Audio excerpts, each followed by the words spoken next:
ఓం శ్రీ మహాగణాధిపతయే నమః. శ్రీ మహాసరస్వత్యై నమః. శ్రీ గురుభ్యో నమః. డివోషనల్ ఆస్ట్రో తెలుగు ప్రేక్షకులకు స్వాగతం.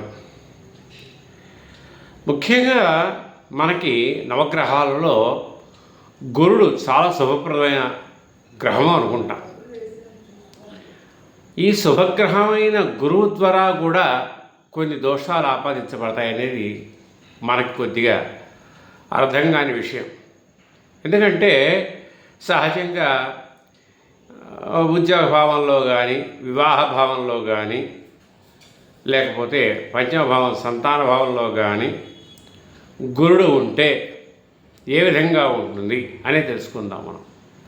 ముఖ్యంగా ఈరోజు మనము సప్తమ భావం అంటే సప్తమం అంటే వివాహ భావం.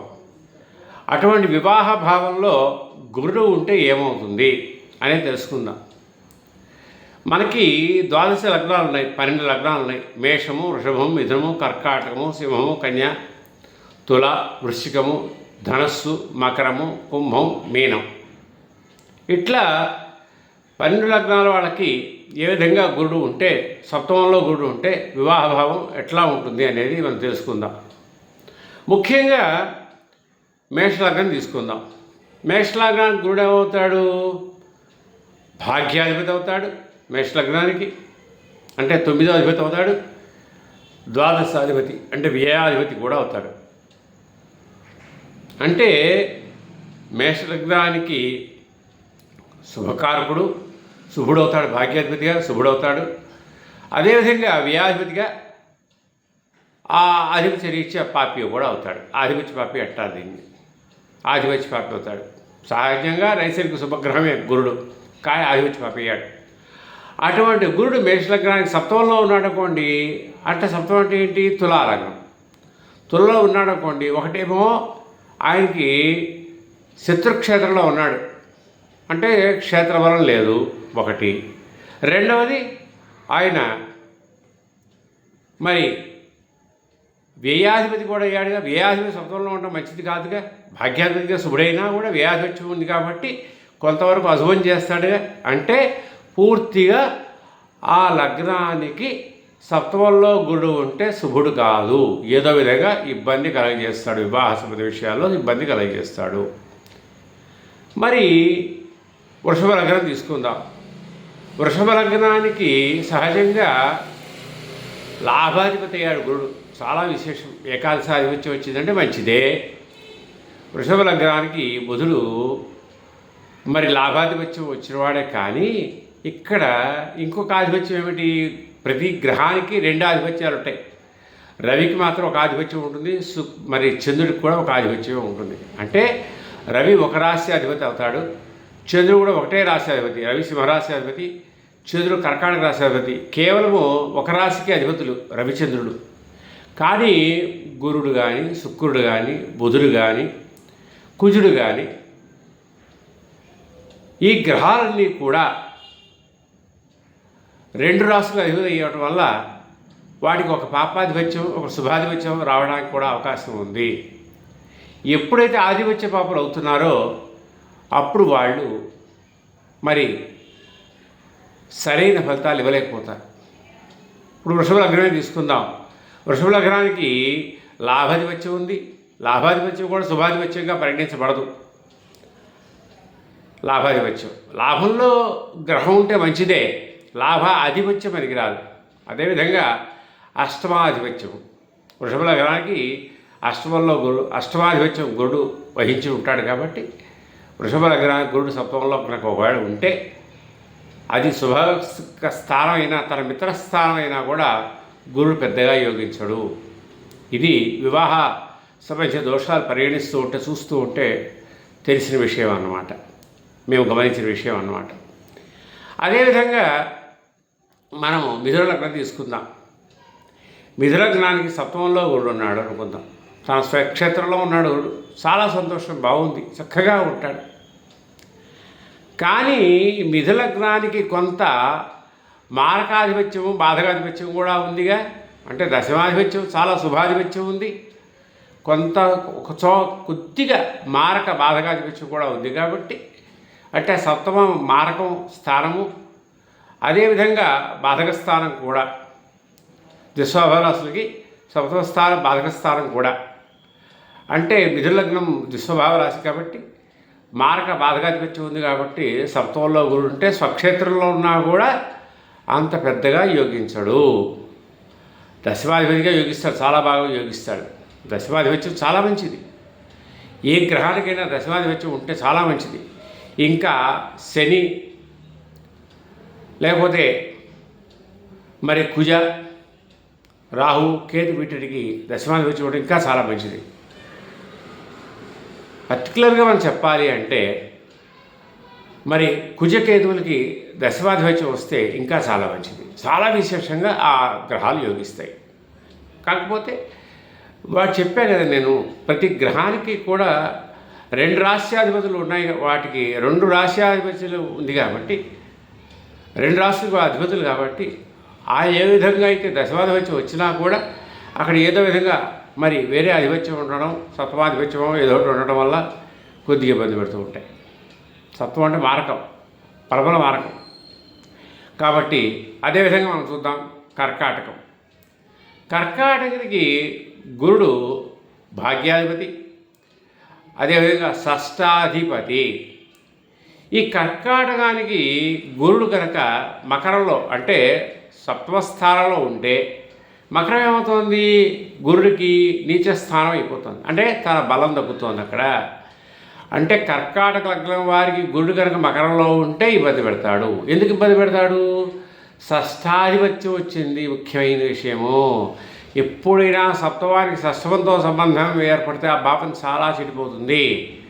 అదేవిధంగా షష్టానికి సప్తమాధిపత్యం అంటే షష్టానికి సప్తమం సంబంధం ఏర్పడినా, సప్తమానికి షష్టం సంబంధం ఏర్పడినా ఆ భావం చెడిపోతుంది. తద్వారా వివాహ ఆలస్యం అవుతుంది, వివాహంలో కొన్ని ప్రతిబంధకాలు ఏర్పడతాయి, దాంపత్య దోషం ఏర్పడుతుంది. అదేవిధంగా సింహలగ్నం తీసుకుందాం. సింహలగ్నానికి చాలా విశేషమైన యోగాన్ని ఇస్తాడు గురుడు. ఎందుకు ఇస్తాడండి సింహలగ్నానికి విశేషమైన యోగాన్ని ఇస్తాడు అంటే, సింహలగ్నానికి మరి ఇటు పంచమాధిపతిగా ఉన్నాడు, భాగ్యాధిపతిగా ఉన్నాడు. పంచమము భాగ్యము 2 కోణస్థానాలు, లక్ష్మీ స్థానాలు. అంటే సింహలగ్నానికి కోణస్థానాధిపతి గురుడు సప్తమంలో ఉంటే ఇబ్బంది లేకుండా ఉంటుంది. అయితే మరి ఈ సప్తమం ఏమవుతుంది? కుంభం అవుతుంది. కుంభం సహజంగా ఏమవుతుందంటే అది ఏ రాశి ఏ ఆధిపత్యం ఉంది ఆ గ్రహానికి సంబంధం లేకుండా ఎప్పుడైనా ఒక గ్రహం కుంభంలో ఉంటే చాలా పరిపూర్ణత ఇస్తుంది, పరిపూర్ణమైన శుభాన్ని ఇస్తుంది ముఖ్యంగా. కాబట్టి సింహానికి అయితే కొద్దిగా శత్రుక్షేత్రం కాబట్టి క్షేత్రంలో తగ్గుతుంది గురుడికి, ఎక్కడో కొద్దిగా ఇబ్బంది పెడతాడు. అంటే పరిపూర్ణంగా ఇబ్బంది పెట్టకపోయినా, ఇబ్బంది లేకపోయినా కూడా గురుడు సింహానికి కుంభరాశిలో ఉంటే సహజంగా అంటే సప్తమంలో ఉంటే యోగిస్తాడు. ఇది తీసుకోవచ్చు మనం.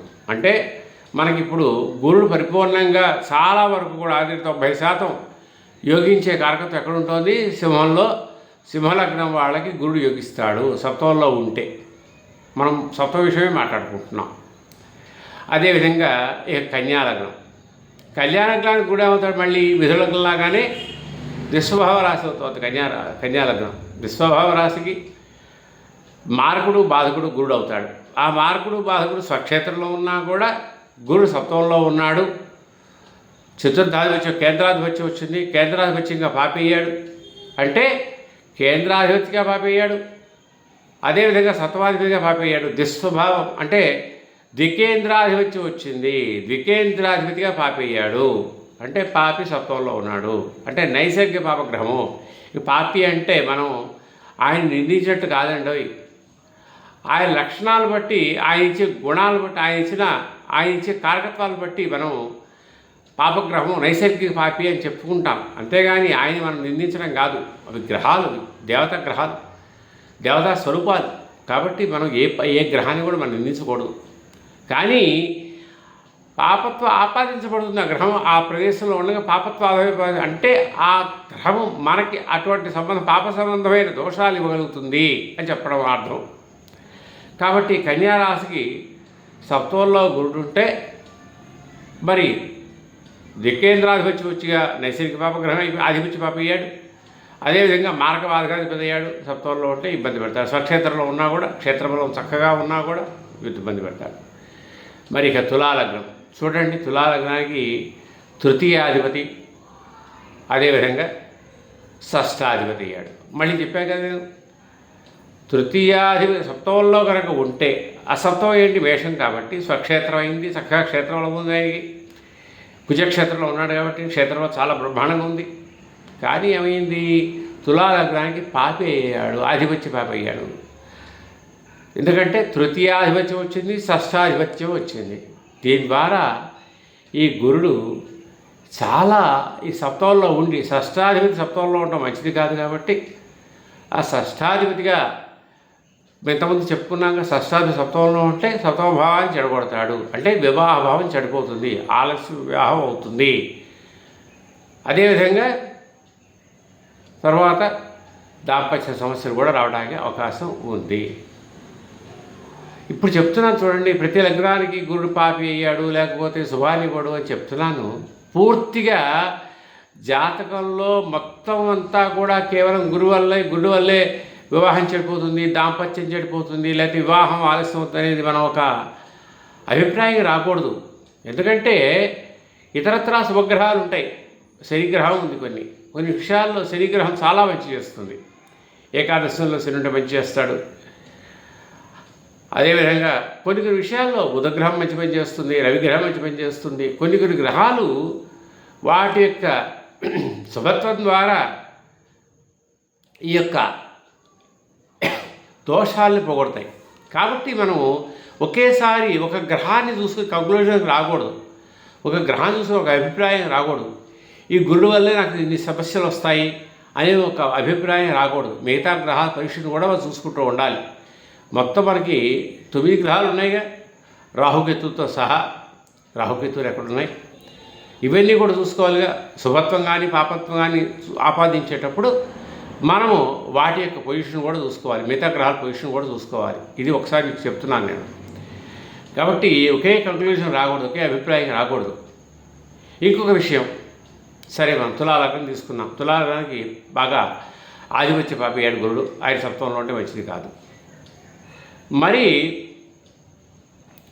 రెండవది ఏమిటయ్యా అంటే ఇక వృశ్చిక లగ్నం తీసుకుందాం. అయితే ఇక్కడ మనం చెప్పుకున్నాం సింహంలాగాను వృశ్చికంలాగాను ఈయన ఇక్కడ ఆధిపత్య శుభుడు, అంటే ద్వితీయాధిపత్యం.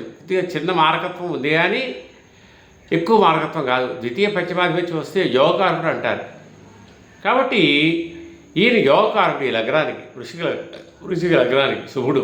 పైగా లగ్నాధిపతి మిత్రుడే, లగ్నాధిపతి కుజుడయ్యాడుగా, లగ్నాధిపతి మిత్రుడయ్యాడు. కాబట్టి లగ్నాధిపతికి మిత్రుడయ్యాడు కాబట్టి, శుభుడయ్యాడు కాబట్టి గురుడు, ఈ గురుడు యోగిస్తాడు. ఇక్కడ వృశ్చిక లగ్నానికి సప్తమంలో యోగిస్తాడు. అయితే మళ్ళీ చిన్న కొసవేపు దీంట్లో మరి సప్తమం ఏమైందండి, అది వృశ్చికానికి వృషభం అయింది. అంటే వృషభం ఏమిటి, శత్రుక్షేత్రము. అంటే క్షేత్రబలం లేదు. ఒక గ్రహానికి క్షేత్రబలము, స్థానబలము, షడ్బలము, వింశోపాక బలము ఇవన్నీ ఉండాలి. తర్వాత అష్టకవర్గంలో బలం ఉండాలి గ్రహానికి. ఆ తర్వాత ఆ గ్రహము చక్కగా అంటే అన్నిటినీ కూడా ఎక్కువ ప్రభావితం డామినేషన్ అంటారు దాన్ని.